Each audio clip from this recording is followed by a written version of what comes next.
বাবা মা আমার কিছু পয়সা ভিক্ষা দিবেন, আমি না অনেক ক্ষুধার্ত, 2 দিন ধরে কিছু খাই না। আচ্ছা দেখছি, দাঁড়ান। আমার কাছে তো খুচরা টাকা নেই, তোমার কাছে তো আছে, দিয়ে দাও।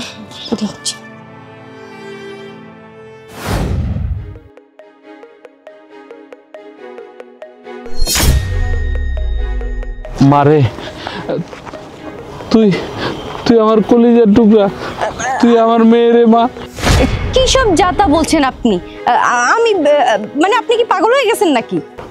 মারে আমি সত্যি বলতেছি, তুই আমার কলিজার টুকরা, তুই আমার একমাত্র মেয়ে, তোরে আমি কত খুঁজছি, তুই 20 বছর আগে হারায় গেছিস। চাচা আপনার মাথা ঠিক আছে?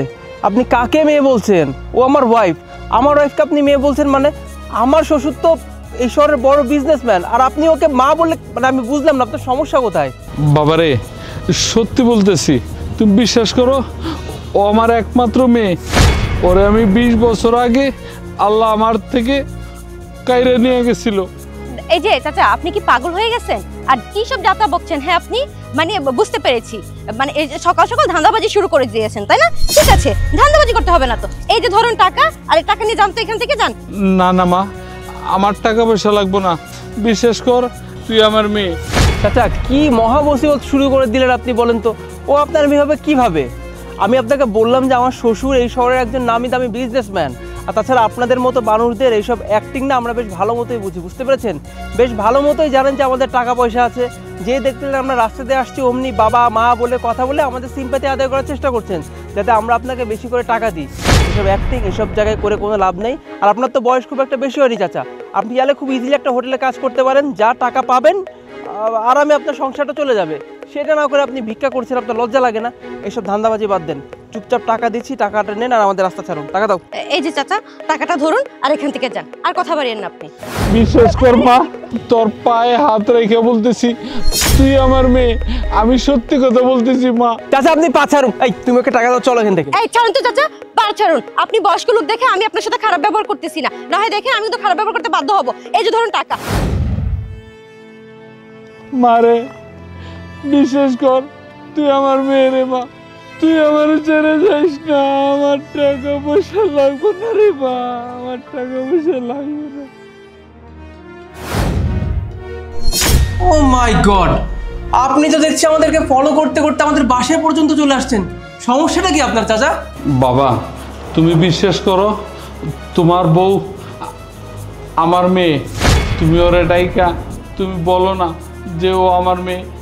আমার একটা ভুলের জন্য আমি ওর 20 বছর আগে হারায় ফেলছি বাবা। আচ্ছা আপনি এক কথা বারবার কেন বলছেন বলেন তো? তখন তো বলে আসলাম যে আমার ওয়াইফ আপনার মেয়ে না, এখন তো মনে হচ্ছে আপনাকে ধাক্কাতে বাসা থেকে বের করে দিই। ফাইজলামি শুরু করছেন আপনি। এই কি হয়েছে? এত চিল্লাচিল্লি করতেছিস কেন? দেখো উনি আমাদেরকে ফলো করতে করতে আমাদের বাসা পর্যন্ত চলে আসছে। হ্যাঁ আচ্ছা ঠিক আছে, তুমি ভিতরে যাও, আমি দেখছি বিষয়টা, যাও। সব এই চাচা, আপনার সমস্যাটা কি বলেন তো? আপনাকে তখন এত করে রাস্তায় বুঝিয়ে আসলাম যে আমি আপনার মেয়ে না, তখন থেকে সেই কি মেয়ে শুরু করেছেন। আপনি দেখি বাসা পর্যন্ত চলে আসছেন, আসলে আপনার মতলবটা কি বলেন তো? মারে আমি তোরে চাই, আল্লাহর কসম করে কইতেছি, বিশ্বাস কর মা, তুই যখন ছোট আমি তখন অনেক নেশা করতাম, নেশার টাকার জন্য আমি তোরে 1 লাখ টাকায় বড় লোক দেখা 1 লোকের কাছে বিক্রি করে দিছি রে মা, বিক্রি করে দিছি। আর আমি তোরে চিনছি কেমনি জানো? তুই যখন টাকা উঠাইতে গেছিস তোর হাতে একটা জন্ম দাগ আছে, সেই জন্ম দাগ দেখা আমি তোরে চিনছি রে মা, আমি তোরে চিনছি।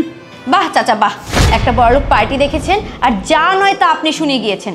চাচা দেখেন, এখানে সব ভংস জংসমা করে না কোনো লাভ হবে না, আমরা বোকা না, যথেষ্ট পরিমাণ আমাদের বুদ্ধি আছে, ঠিক আছে? এই যান তো, যান আপনি এখান থেকে যান।